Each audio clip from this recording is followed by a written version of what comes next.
আসসালামু আলাইকুম, welcome to my mini blog. তো আজকে সিঁড়িতে রান্না করা হয়েছিল মুরগির গিলা কলিজা আর চামড়া আর পা দিয়ে একটা তরকারি। এটা ভুনা টাইপের করা হয়েছিল আর সাথে ছিল লাউ শাক। এগুলো দিয়ে এখন আমি সেহরি করে নেব। সাথে শসা আর টমেটো নিয়েছি সালাদ হিসেবে। এটা আমাদের গাছের লাউ শাক। এটা খেতে বেশ মজা ছিল। আর আজকে সবগুলো রান্না করেছে আমার শাশুড়ি মা। তো শাক দিয়ে খাওয়া শেষ করে আমি একটু তরকারি নিয়ে নিচ্ছি। আমার মুরগির চামড়া অনেক পছন্দ। আগে আমার আম্মু এভাবে রান্না করতো। আম্মুর রান্না অনেক বেশি মিস করি। তো এখানে আমি সবকিছু মেখে অনেক মজা করে খাচ্ছিলাম।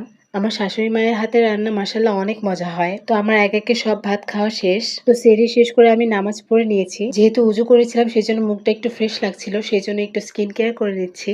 আমার সাধারণত স্কিন কেয়ার খুব একটা রেগুলার করা হয় না, বাচ্চাদের জন্য করতে পারি না। তো এখানে যে ময়শ্চারাইজারটা ইউজ করেছি এটা ছিল এটা। এই বড় কৌটোটা ইউজ করতে অসুবিধা হয়, সেজন্য আমি ছোট একটা কৌটায় ভরে নিয়েছি। এরপর আমি ফোনে একটু কোরআন শরীফ পড়ে নিচ্ছিলাম, কারণ বাচ্চাদের জন্য হাতে কোরআন রেখে পড়া হয় না, ওরা ধরে ফেলে ছিঁড়ে ফেলে, সেজন্য খুব বেশি পড়তে পারি না, 10-20 আয়াত প্রতিদিন পড়ার চেষ্টা করি। এই অ্যাপটা খুবই ভালো, এখানে সেভ করা যায় যেখান থেকে পড়েছিলাম।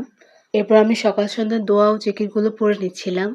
আসলে এখন সবকিছু আমার ফোনেই করা হয়। এর মাঝে আর কোনো শুট নেইনি, একদম দুপুরের পর শুট নিয়েছি। তো এখানে ইফতারের জন্য সবকিছু কেটে কুটে নিয়েছি। তো আজকে ইফতারে বুটের খিচুড়ি রান্না করব।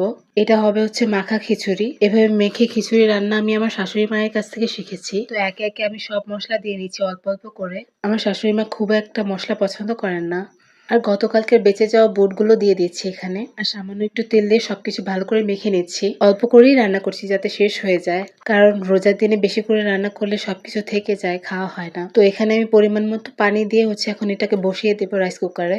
আর এদিকে আমি একটা ডিম ভুনা করে নেব, সেজন্য কড়াইতে তেল দিয়ে দিলাম। এখন হলুদ দিয়ে ডিমগুলোকে ভেজে নেব ভালো করে। আজকে ডিম ভুনাতে টমেটো ইউজ করব। তো এই তো ডিমগুলো ভাজা শেষে এখন আমি এই তেলেই পেঁয়াজ দিয়ে দেব। তো পেঁয়াজগুলো একটু লবণ দিয়ে ভালোভাবে ভেজে নেব। তো পেঁয়াজগুলো সবগুলো ভাজা হয়ে গেলে এখন আমি টমেটোগুলো দিয়ে দেব। তো টমেটোগুলো দেওয়া শেষ করে এখন আমি একে একে সব মশলা দিয়ে দিয়েছি।